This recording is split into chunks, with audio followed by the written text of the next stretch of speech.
आज हम प्रोटीन निर्माण के क्रियाविधि के बारे में देखेंगे।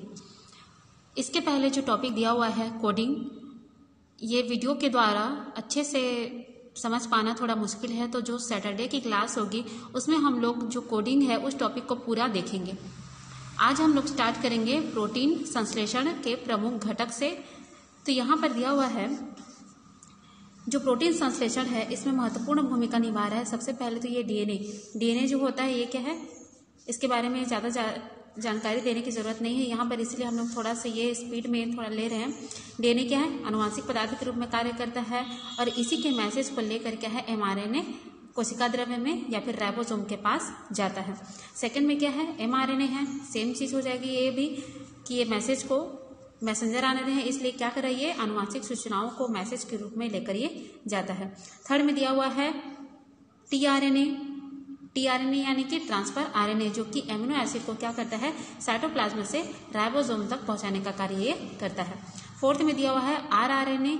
यह राइबोसोम आरआरएनए क्यों बोला जाता है, क्योंकि यह राइबोसोम के निर्माण में हेल्प करता है और 80% भाग क्या होता है, मतलब टोटल आरएनए का क्या होता है आरआरएनए ही होता है, इसलिए इसको आरआरएनए बोला जाता है। नेक्स्ट में दिया है राइबोसोम। यह प्रोटीन निर्माण का क्या होता है, ये वह साइट होता है जहाँ पर प्रोटीन निर्माण की क्रिया होती है, इसलिए राइबोसोम को क्या बोला जाता है, प्रोटीन की फैक्ट्री भी कहा जाता है। यहाँ पर एक और इम्पॉर्टेंट चीज़ दिया हुआ है मैग्नीज आयन, जो कि राइबोसोम के दोनों सब यूनिट को जुड़ने में ये हेल्प करता है। नेक्स्ट में दिया है, यह भी बहुत इंपॉर्टेंट है, जो कि प्रोटीन निर्माण की क्या होती है इकाई होती है, यानी कि एमिनो एसिड।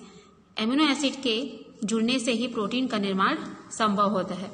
तो ये तो उसके थे मुख्य घटक। आइए हम लोग देखते हैं अब इसके निर्माण की क्रियाविधि में कौन कौन से स्टेप हैं। सिंथेसिस की क्रियाविधि में यहाँ पर कुछ एंजाइम भी फंक्शन करते हैं, साथ ही साथ एनर्जी का सोर्स यहाँ पर दिया हुआ है। एंजाइम में दिया हुआ है, देख सकते हैं आप लोग आरएनए पॉलीमरेज एंजाइम, जैसे कि डीएनए जो हम लोग रेप्लिकेशन देख रहे थे, तो डीएनए के न्यू स्ट्रैंड के निर्माण के लिए क्या था डीएनए पॉलीमरेज एंजाइम। तो उसी तरीके से आरएनए के नए स्ट्रैंड के निर्माण के लिए सहायक होता है आरएनए पॉलीमरेज एंजाइम। नेक्स्ट में दिया है एमिनो एसाइल सिंथेटेस एंजाइम, जो कि एमिनो एसिड को क्या करता है वो एक्टिव करता है, उनके एक्टिवेशन में ये सहायक होता है। मिथियोनिल ट्रांसफेरेज एंजाइम दिया है, ट्रांसलोकेज एंजाइम, ट्रांसफॉर्मेज एंजाइम, विभिन्न प्रकार के यहाँ पर कारक दिए हुए हैं जो कि संश्लेषण में सहायक होते हैं। यहाँ पर ऊर्जा का सोर्स दिया हुआ है, जो कि एटीपी और जीटीपी के रूप में ये होता है। तो चलिए अब स्टार्ट करते हैं प्रोटीन संश्लेषण की क्रियाविधि। यह जो क्रियाविधि है ये 2 स्टेप में कंप्लीट होती है। पहला दिया है ट्रांसक्रिप्शन और दूसरा दिया है ट्रांसलेशन। ट्रांसक्रिप्शन को बोला जाता है अनुलेखन, क्या बोला जा रहा है अनुलेखन, और ट्रांसलेशन को बोला जाता है अनुवादन। तो ट्रांसक्रिप्शन की क्रिया में क्या होता है कि डीएनए के एक छोटे से खंड से ही एमआरएनए का निर्माण होता है, जिसमें उस एमआरएनए का जो खंड होता है उसमें डीएनए की जो आनुवांशिक सूचना होती है उसको वो ले जाकर कहाँ तक पहुँचाता है साइटोप्लाज्म में राइबोसोम तक। तो यहाँ पर आप लोग देख सकते हैं डीएनए में उपस्थित आनुवांशिक सूचनाओं का एमआरएनए में पहुंचना अथवा डीएनए द्वारा एमआरएनए का निर्माण ही अनुलेखन या फिर ट्रांसक्रिप्शन कहलाता है। बहुत ही इजी सा है।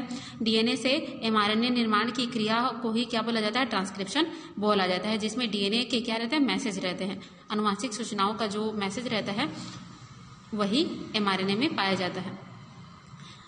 तो इसके ट्रांसक्रिप्शन की क्रियाविधि में सबसे पहले तो क्या होता है, अब ये डीएनए के एक टेम्पलेट से ही एमआरएनए का निर्माण होता है। तो टेम्पलेट एक तो ओल्ड टेम्पलेट है ये, लेकिन न्यू टेम्पलेट के निर्माण के लिए क्या चाहिए न्यूक्लियोटाइड की आवश्यकता होती है, क्योंकि आरएनए भी जो होता है ये पॉलीन्यूक्लियोटाइड चेन से मिलकर बना होता है। तो उसी तरीके से जो साइटोप्लाज्म में जितने भी क्या है ये न्यूक्लियोटाइड पाए जाते हैं उन सभी को एक्टिव करना पड़ता है। एक्टिवेशन के लिए यहाँ पर देख सकते हैं आप लोग ये इनएक्टिव फॉर्म में ये पाए जाते हैं एएमपी, यूएमपी। ये यूएमपी यानी कि ये यूरेसिल हो जाएगा, ठीक है। यूरिडीन जिसको बोला जाता है यूरिडीन मोनोफास्फेट, ये सभी मोनोफास्फेट रूप में है, जो कि क्या है एटीपी की उपस्थिति में ये फिर से ये ट्राईफास्फेट में ये कन्वर्ट हो जाते हैं। यहाँ पर 2 एटीपी की आवश्यकता होगी, ठीक है, क्योंकि ये मोनोफास्फेट रूप में है। तो उसी तरीके से आप लोग देखेंगे जो AMP है वो ATP में कन्वर्ट हो जाता है, UMP है वो UTP में, और CMP CTP और GMP ये GTP में कन्वर्ट हो जाता है, मोनोफास्फेट से ट्राइफास्फेट में। तो इस तरीके से जितने भी न्यूक्लियोटाइड रहते हैं वो इनएक्टिव फॉर्म से एक्टिव फॉर्म में ये कन्वर्ट हो जाते हैं। अगला स्टेप हम लोग देखते हैं DNA टेम्पलेट का निर्माण।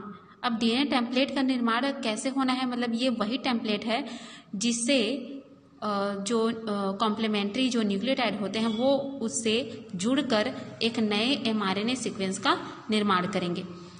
जैसा कि आपने ऊपर पढ़ा, DNA द्वारा ही mRNA का निर्माण होता है, अतः विशिष्ट साइट पर DNA अथवा जीन के दोनों जो थ्रेड होते हैं वो एक दूसरे से अलग हो जाते हैं। आप लोग यहाँ पर ये डायग्राम में देख सकते हैं, ये DNA का एक सीक्वेंस है जहाँ पर बीच वाले भाग से एक स्पेशल इसका साइट होगा, ठीक है, एक ऐसा साइट होगा जहाँ से ये दोनों क्या हो जाते हैं, दोनों थ्रेड खुल जाते हैं, ठीक है। यहाँ पर ये पहले mRNA जो बना हुआ है इसको आप लोग को फोकस नहीं करना है, ये जो DNA का स्ट्रैंड है इसको फोकस कीजिए। बीचों बीच से ये देख सकते हैं एक साइड से ये दोनों क्या है, दोनों जो स्ट्रैंड है वो खुल गए हैं, ठीक है। स्ट्रैंड खुलने के प्रोसेस में जो दो एंजाइम हैं वो सहायक होते हैं। पहला क्या है, टोपोआइसोमरेज, और सेकंड है हेलिकेज एंजाइम। तो हेलिकेज एंजाइम क्या करता है, जो कॉइलिंग होती है DNA की कॉइलिंग उसको खोलने का कार्य करता है, और टोपोआइसोमरेज क्या करता है, ये कहीं इस कॉइलिंग के खुलने से दोनों साइड में, ठीक है, DNA के दोनों साइड में कहीं टेंशन यानी कि तनाव ना बढ़ जाए, उसके कारण यहाँ पर ये आकर जुड़ जाते हैं, इससे आकर ये बाइंड हो जाते हैं जो कि तनाव को कम करते हैं, जिससे यह थ्रेड ना टूटे, ठीक। उसी तरीके से यहाँ पर एक और एंजाइम होगा जो यहाँ पर नहीं दिया हुआ है, SSB protein, single stranded binding protein जो होते हैं ये भी आकर इनसे जुड़ जाएंगे, जिससे ये दोनों स्ट्रैंड को पकड़कर रखेंगे ताकि इनकी कॉइलिंग फिर से ना हो सके, ठीक है। अलग हुए DNA के सिंगल जो थ्रेड होते हैं उसको क्या बोला जाता है, टेम्पलेट DNA कहा जाता है, ठीक है। इस तरीके से ये दोनों अब ये जो है क्या कहलाएंगे, लेकिन यहाँ पर ऐसा नहीं है कि इनमें से किसी भी स्ट्रैंड से मतलब RNA का फॉर्मेशन होगा। आप लोग जानते हैं कि mRNA का जो सीक्वेंस होता है ये 5, इसकी जो दिशा होती है ये 5 प्राइम टू 3 प्राइम इंड होती है। तो जाहिर सी बात है अब इसके जस्ट अपोजिट जो थ्रेड होगा या फिर जो भी टेम्पलेट होगा उसी से ही मतलब नए mRNA का निर्माण होगा। तो यहाँ पर आप लोग देख सकते हैं कि ये क्या है, जो ऊपर वाला दिखाई दे रहा है ये 3 प्राइम टू 5 प्राइम है और नीचे वाला 5 प्राइम टू 3 प्राइम है।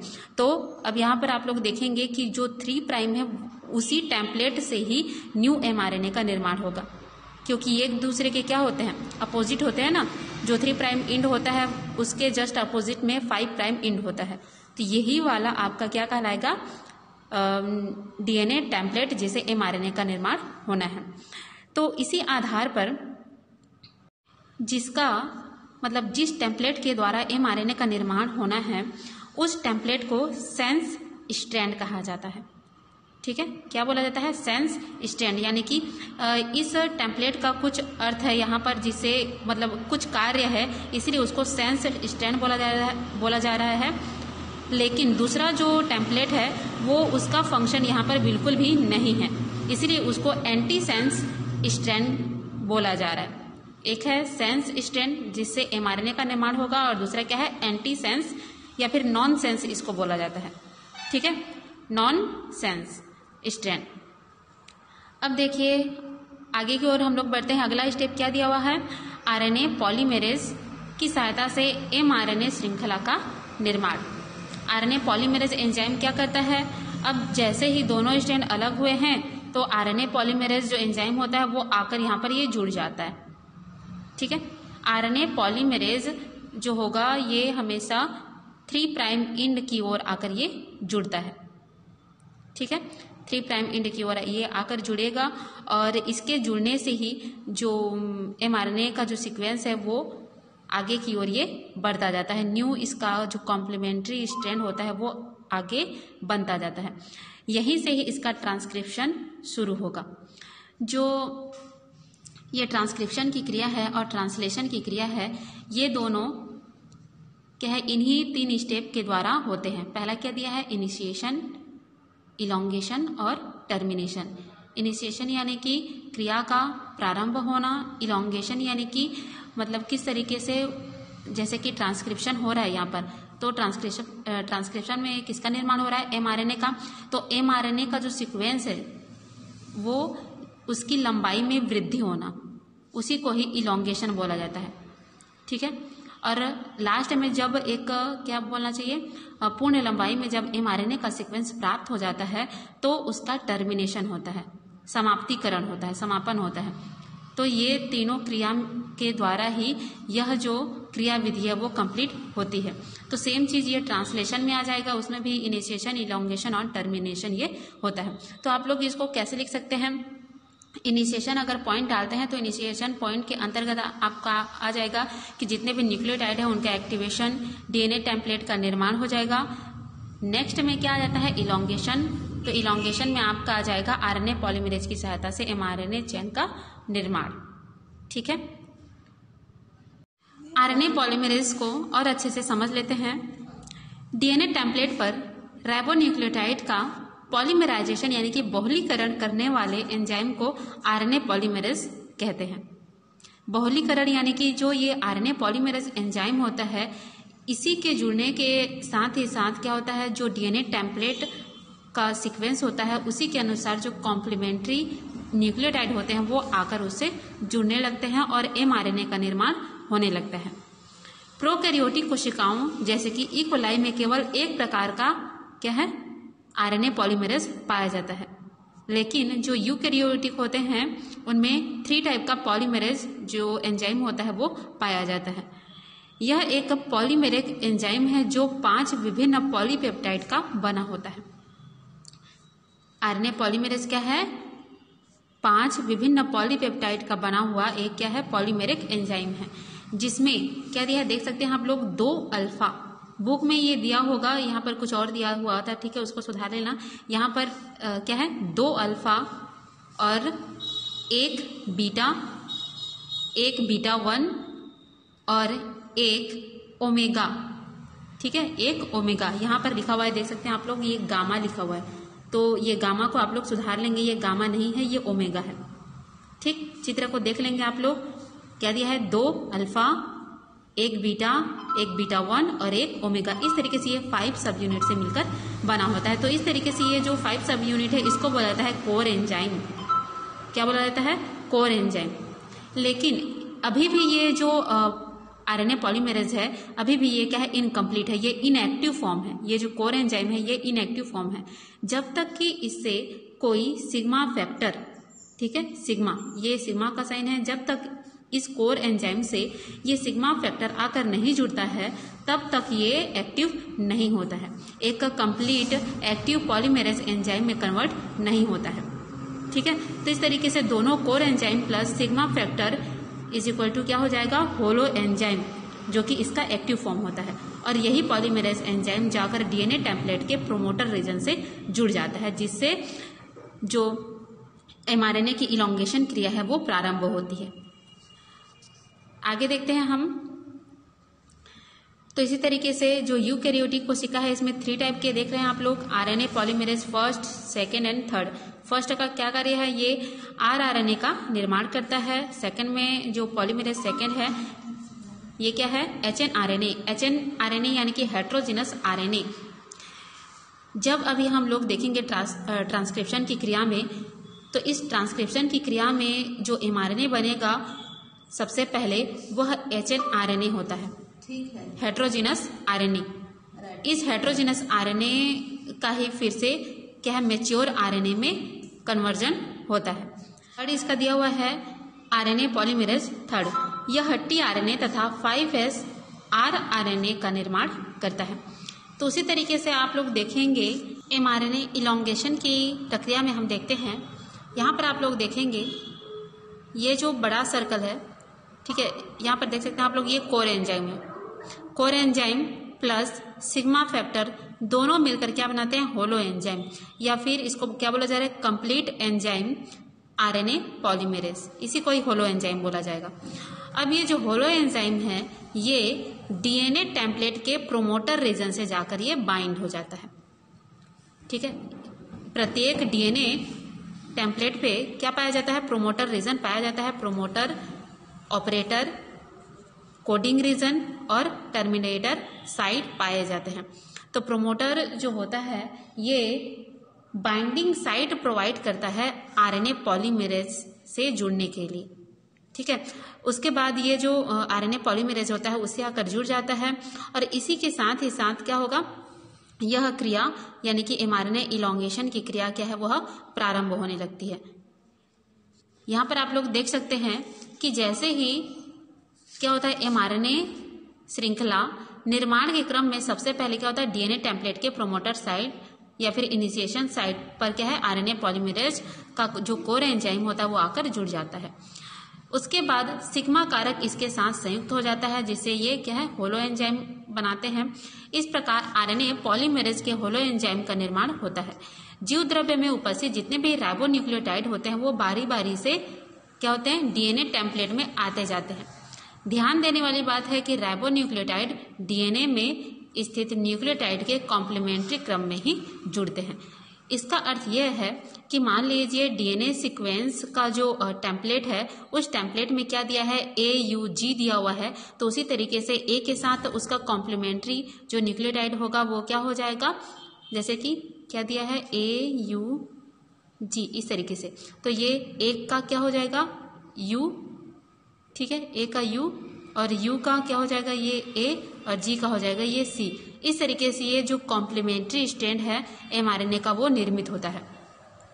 आरएनए पॉलीमरेज का होलो एंजाइम टेम्पलेट धीरे धीरे आगे की ओर ये बढ़ता जाता है, यानी कि जैसे जैसे यह क्रिया प्रारंभ होती है तो ये जो पॉलीमरेज एंजाइम है ये आगे की ओर खिसकने लगता है, टर्मिनेट होने लगता है, ठीक है, आगे की ओर खिसकने लगेगा और उसी के अनुसार जो ये एमआरएनए का सीक्वेंस है वो आगे बढ़ता जाएगा, यानी कि उसकी इलॉन्गेशन की क्रिया ये लगातार चलती रहती है। इस क्रिया के साथ साथ वह राइबोन्यूक्लियोटाइड को फॉस्फोडाइएस्टर बॉन्ड के द्वारा भी जोड़ता जाता है। आप लोग जानते हैं कि जो न्यूक्लियोटाइड होते हैं वो आपस में फॉस्फोडाइएस्टर बॉन्ड के द्वारा ये जुड़े हुए होते हैं। तो यह क्रिया होने के बाद यानी कि एक परफेक्ट लंबाई प्राप्त होने के बाद एमआरएनए का क्या होता है, उसका सेपरेशन होता है। सेपरेशन यानी कि वो इस डीएनए टेम्पलेट से वो अलग होता है। तो नेक्स्ट पॉइंट में आपका दिया है एमआरएनए का अलग होना, सेपरेशन ऑफ एमआरएनए। वांछित लंबाई की एमआरएनए श्रृंखला बनने के बाद यह डीएनए टेम्पलेट से अलग हो जाता है, परंतु इसके लिए पहले क्या होता है, आरएनए पॉलीमरेज का डीएनए टेम्पलेट से अलग होना आवश्यक होता है। यानी कि यह क्रिया किसके द्वारा चल रही थी, इसी पॉलीमरेज एंजाइम के द्वारा। तो जब तक ये पॉलीमरेज एंजाइम इस यहाँ पर ये उपस्थित है तब तक यह क्रिया आगे चलती रहेगी, टर्मिनेट नहीं हो पाएगी। तो इसके लिए दोनों का जो यहाँ पर ये कॉम्प्लेक्स बना हुआ है, किसका कॉम्प्लेक्स, ये कोर एंजाइम और सिग्मा फैक्टर, इन दोनों को अलग करना बहुत ही आवश्यक है। तो इन दोनों को अलग करने के लिए यहाँ पर एक और फैक्टर कार्य करता है जिसको बोला जाता है रो फैक्टर, ठीक है। देख सकते हैं आप लोग ये रो फैक्टर, ये टी जैसा इसका सिंबल है, ये आकर इन दोनों से जुड़ जाता है, ठीक है। ये जो आरएनए पॉलीमरेज एंजाइम है इससे आकर जुड़ जाता है, जिसकी वजह से जो कोर एंजाइम है और सिग्मा फैक्टर है ये दोनों अलग अलग हो जाते हैं। अलग होने की स्थिति में यह जो सिंथेसिस, एमआरएनए सिंथेसिस की क्रिया है वह रुक जाती है और इस तरीके से एमआरएनए उस डीएनए टेम्पलेट से अलग हो जाता है। इस तरीके से जो न्यूली फॉर्म एमआरएनए स्ट्रैंड होता है उस सीक्वेंस को बोला जाता है HN mRNA, ठीक है। HN इसलिए क्योंकि वह अभी तक इमेच्योर है, मेच्योर mRNA में वो कन्वर्ट नहीं हुआ है, क्योंकि उसमें अभी भी क्या है, कुछ पार्ट ऐसे हैं जो कि नॉन फंक्शनल होते हैं। उन नॉन फंक्शनल पार्ट को क्या है, उसकी कटिंग और स्प्लाइसिंग की क्रिया होती है। उसके बाद ही जो mRNA होता है वो मेच्योर mRNA में कन्वर्ट हो पाता है। ट्रांसक्रिप्शन की क्रिया में जो HN RNA बनता है उसकी स्प्लाइसिंग की प्रोसेस होती है। तो इस कंडीशन में आप लोग देखेंगे ये एक क्या है, HN RNA है, 5 प्राइम टू 3 प्राइम इसकी दिशा होती है। आगे जो 5 प्राइम एंड है इसमें आप लोग देखेंगे तो स्टार्टिंग में क्या पाया जाता है, इसका कैपिंग जो कैप होता है वो है। नेक्स्ट में आप लोग देखेंगे नॉन कोडिंग रीजन होता है, नॉन कोडिंग रीजन फर्स्ट है, तो इसी पार्ट को बोला जाता है इंट्रॉन, ठीक है, क्योंकि इस वाले रीजन की कोडिंग नहीं होती है या फिर इसका ट्रांसक्रिप्शन नहीं होता है। अगला क्या दिया है, इनिशिएशन कोडॉन है। तो यहाँ पर इंपॉर्टेंट क्या है ये देखना है आप लोग को। यहाँ पर इंपॉर्टेंट ये है कि इंट्रॉन और एक्सॉन, इंट्रॉन बोला जाता है नॉन कोडिंग रीजन को और एक्सॉन बोला जाता है कोडिंग रीजन को। तो इस तरीके से जो ये इमेच्योर आरएनए है या फिर हेटेरोजेनस आरएनए है, यहाँ पर इसकी स्प्लाइसिंग की क्रिया में जो नॉन कोडिंग रीजन होते हैं या फिर इंट्रॉन होते हैं उनका रिमूवल होता है। ठीक है, इसको कटिंग बोल सकते हो, स्प्लाइसिंग बोल सकते हो आप लोग। तो इस क्रिया में आप लोग देखेंगे कि removal of intron by enzyme spliceosome, जो स्प्लाइसियोसोम एंजाइम होता है इसके द्वारा जितने भी इंट्रॉन होते हैं उन सभी को कट करके निकाल दिया जाता है। तो लास्ट में क्या बचते हैं, कैपिंग, इसका जो कैप रहता है, इनिशिएशन कोडॉन, नेक्स्ट में आता है एक्सॉन जो कि कोडिंग रीजन होता है जिसका ट्रांसक्रिप्शन होना होता है। नेक्स्ट में आपका क्या है, ये सेकेंड जो इंट्रॉन पार्ट होता है, सेगमेंट होता है, वो भी कट करके निकल जाता है। लास्ट में आपका बचेगा पॉलीएडिनिलेट सीक्वेंस। तो इस तरीके से ये एक इमेच्योर आरएनए से या फिर हेटेरोजेनस आरएनए से किसमें कन्वर्ट हो जाता है, मैच्योर एमआरएनए में कन्वर्ट हो जाता है। सॉरी, यहाँ पर ये एमआरएनए है। ठीक है, तो इस तरीके से ये आपका ट्रांसक्रिप्शन कंप्लीट होता है।